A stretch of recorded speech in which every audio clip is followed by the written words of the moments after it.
programa apaixonante, porque estamos falando de alguém apaixonante. Eu quero voltar a dizer, no Rio de Janeiro, Padre Anchieta, em 1582, iniciou a construção da Santa Casa de Misericórdia, destinada a assistir os doentes e as vítimas das frequentes epidemias.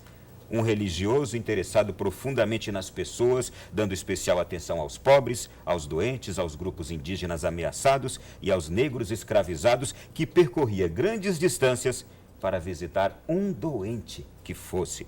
Estamos falando de um homem extremamente humano. É este santo que amanhã nós diremos santo, que o Brasil inteiro já está falando, todos os meios de comunicação já estão anunciando. É este santo que em poucas horas nós estaremos já tendo o anúncio oficial da sua canonização.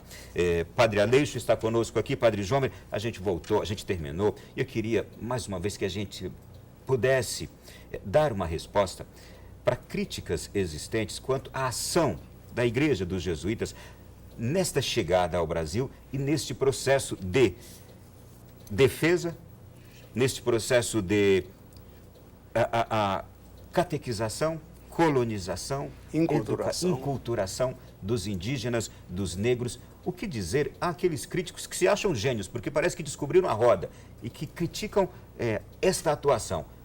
Como dizer o que aconteceu de fato, Padre Jomer? Os parâmetros de algumas críticas têm fundamento profissional, científico, né, dentro de um contexto sociológico e até mesmo antropológico, conhecendo um pouco o ser humano que já existia aqui antes da colonização, né? Ou seja, várias tribos indígenas com suas riquezas culturais, com artesanatos indígenas belíssimos, músicas mesmo, que eles se desenvolviam. Mas o que não podemos cometer, nem a igreja, nem a sociedade, uma análise anacrológica, ou fora do tempo, do contexto da época. Nós temos que nos mergulhar no contexto daquela época, tanto dos cristãos que estavam buscando evangelizar, como daqueles que estavam sendo evangelizados. Mas o contexto da época não era um contexto de dominação, pelo que a gente está vendo aqui, o que fazia Anchieta, Padre Manuel da Nóbrega, vocês jesuítas, não era naquele contexto de chegar para dominar. Não, e uma prova é que os jesuítas aprendiam a língua dos indígenas, mostravam apreço por essa língua. Convém tomar como ponto de partida que o Evangelho é uma coisa extraordinária, uma coisa boa. E o Evangelho não era imposto aos índios, era exposto aos índios que aceitavam se quisessem.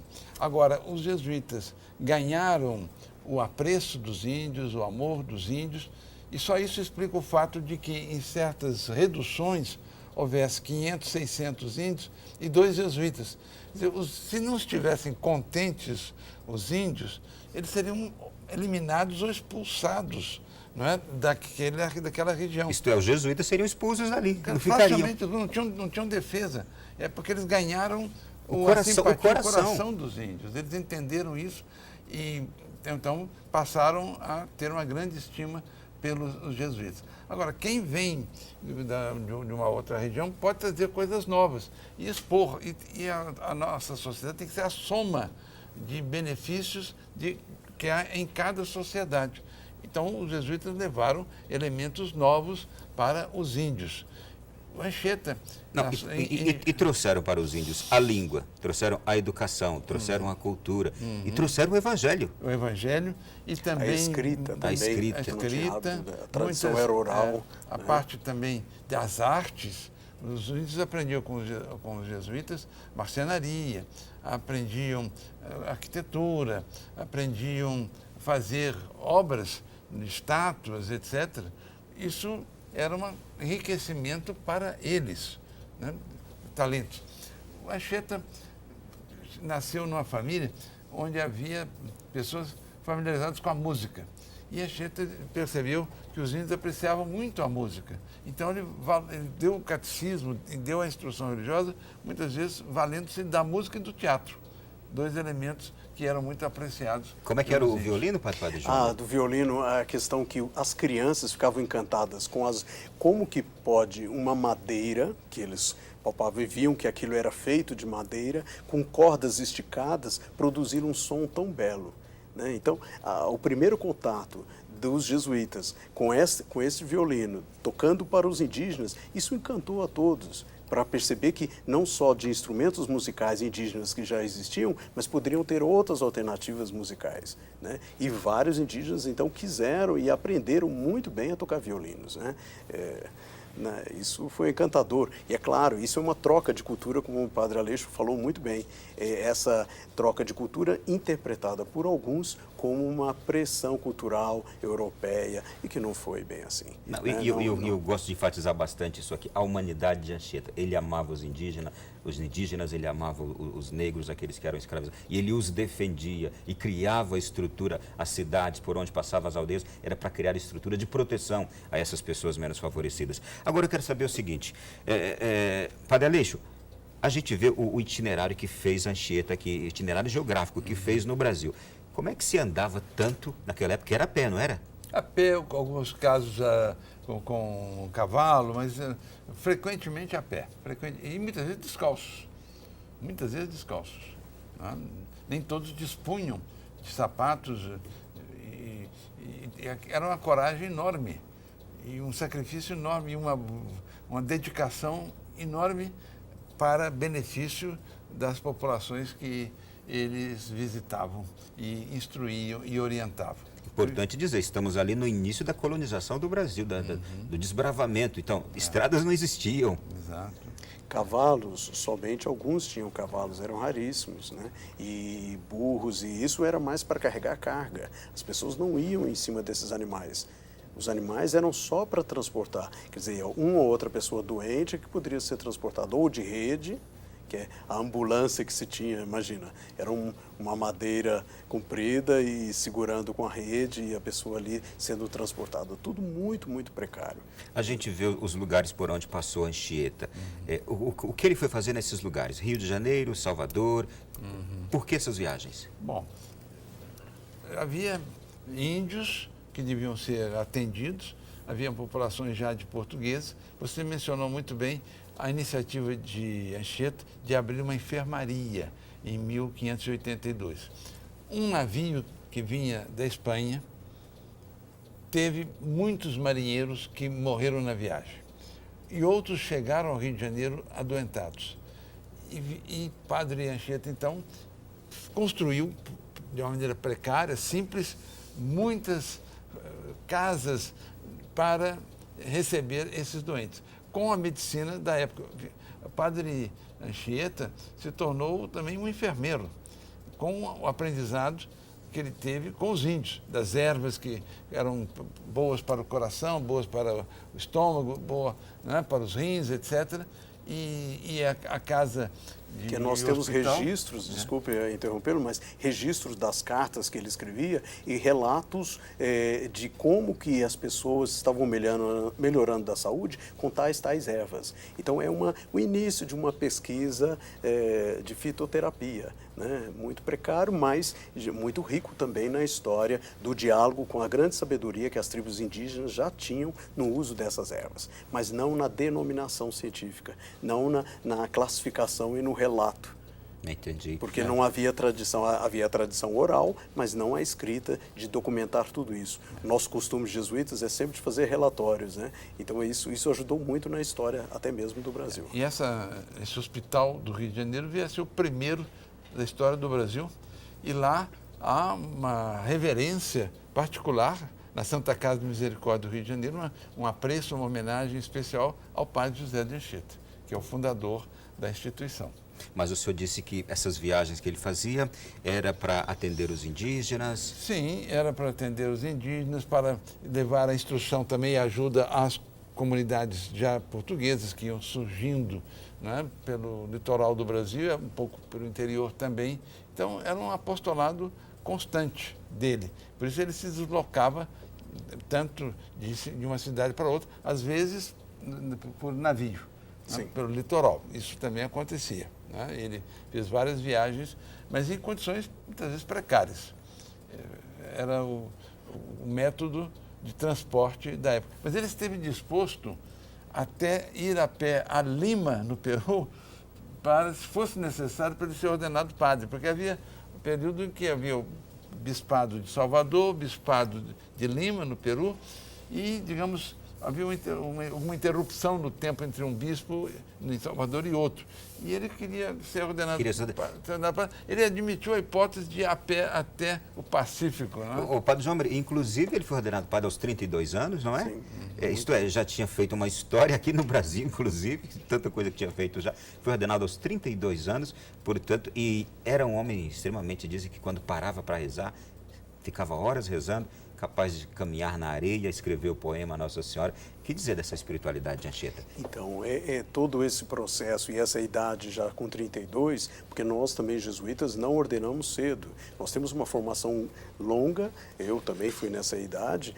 Até hoje é assim? Sim, até hoje. Nós seguimos a tradição de formação longa, no mínimo de 13 anos, e depois outros estudos mais específicos, complementares, um mestrado, um doutorado, seja qual área que o jesuíta também escolher, de acordo também com a sua missão.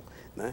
No caso da espiritualidade naciana, e que ele também se dedicou com tanto carinho à formação e à orientação espiritual das pessoas, imensas, não só ajuda a enfermidades, mas pessoas que depois, ele como sacerdote, dando unção aos enfermos, atendendo confissões, e foi todo esse âmbito também, o desejo dele de realizar mais pelas pessoas através do sacerdócio. O sacerdócio também, ele não é como uma imposição como jesuíta. Nós temos jesuítas irmãos, temos jesuítas sacerdotes. E tem muitos estudantes, aqui mesmo em Brasília, o Diogo é um estudante que ainda não é sacerdote, está fazendo um mestrado na UNB, né? Então, para cada vez mais ele estar mais apto àquela missão.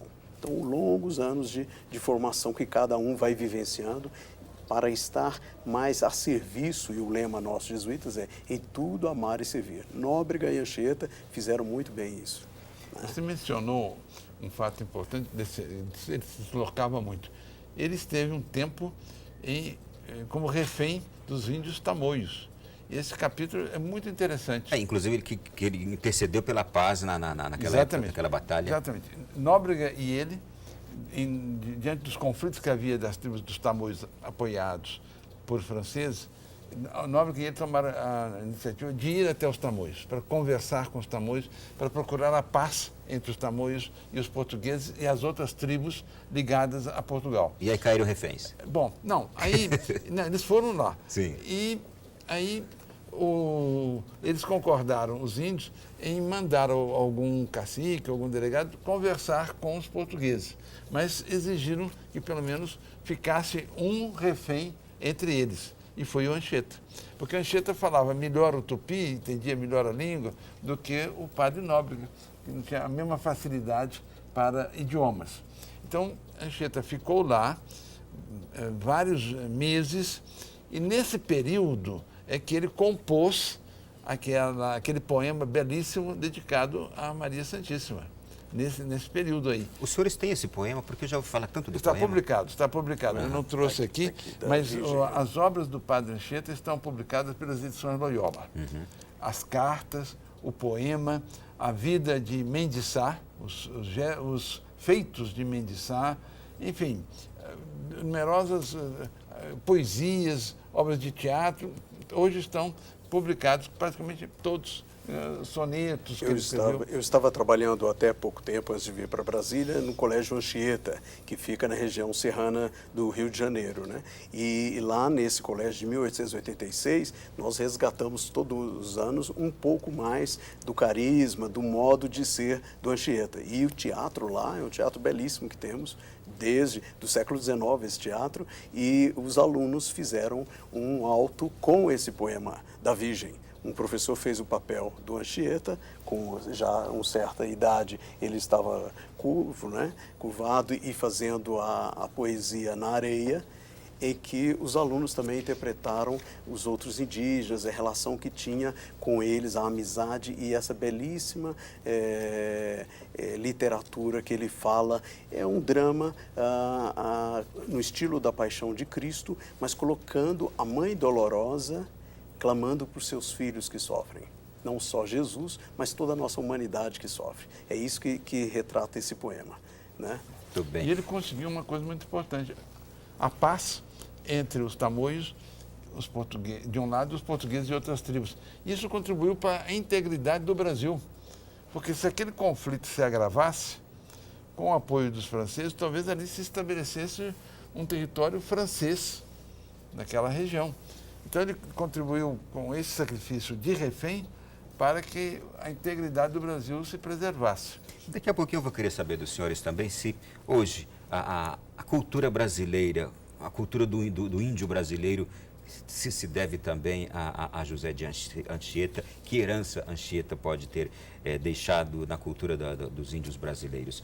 Eu quero aproveitar aqui a saída para o nosso intervalo, dizer que a Lídice de Nova Friburgo, no estado do Rio de Janeiro, está enviando um abraço ao padre Jomer. Ela disse que está aprendendo muito sobre José de Anchieta com o nosso programa, parabeniza-nos. E muito obrigado a você, Lídice. Quem quiser também entrar em contato conosco, o programa hoje é ao vivo, então pode pegar aí os canais de comunicação através das redes sociais que aparecem aí na tela ao longo do nosso programa e enviar mensagens aqui para o programa. Nós vamos para o intervalo e já eu volto. A gente está com tanta coisa para falar há poucas horas do anúncio da canonização de José de Anchieta. Intervalo e voltamos já.